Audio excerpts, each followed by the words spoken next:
En esta actividad tenemos tres circuitos. El circuito 1 es una conexión en serie, el circuito 2 es una conexión en paralelo y el circuito 3 combina estas dos conexiones previas,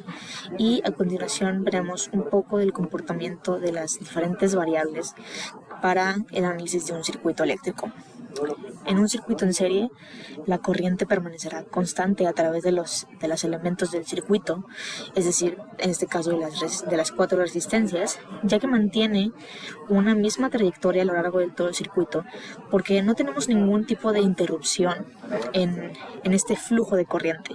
Esto lo podemos comprobar con los amperímetros, que para las cuatro resistencias que tenemos se presenta el mismo voltaje en todas, que es de 0.6 amperes. La resistencia total de este circuito nos la va a dar la suma de las resistencias individuales, que será la suma de 10 ohms, más 20 ohms, más 30 ohms, más 40 ohms. El voltaje, por otro lado, será diferente en cada resistencia, y la suma de estos voltajes, es decir, del voltaje en la corriente en la resistencia 1, 2, 3 y 4, deberá ser igual a 60 volts, que es el valor del voltaje de la fuente. Para el circuito 2, que es una conexión en paralelo, encontramos que la corriente en cada resistencia fue disminuyendo conforme avanzaba el flujo de esta corriente por el circuito. Disminuyó de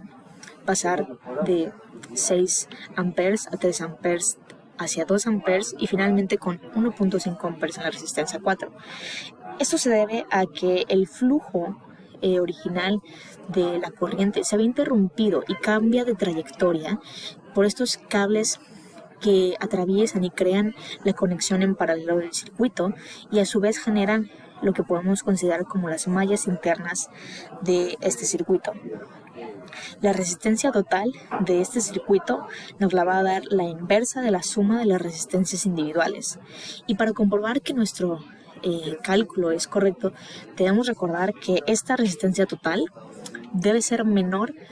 al valor de la resistencia al valor de la resistencia con menor valor. Es decir, la suma de las inversas de las resistencias individuales debe ser menor a 10 ohms, que es la resistencia con el valor más chico de las cuatro. Asimismo, el voltaje de la batería, que es el 60 volts, el voltaje de la fuente, es el mismo en cada una de estas cuatro resistencias.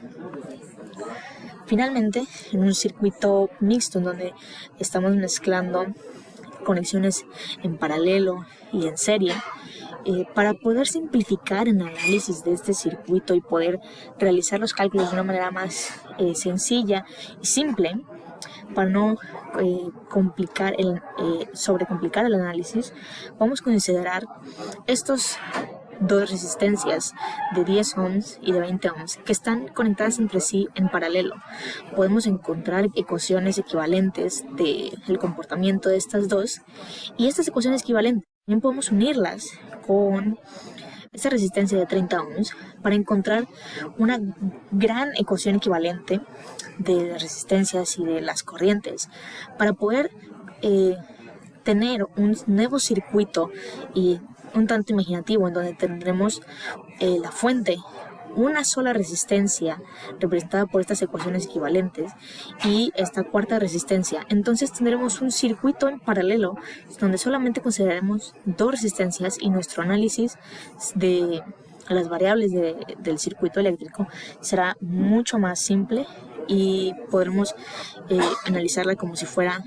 uno de estos circuitos en paralelo, pero solamente con dos resistencias.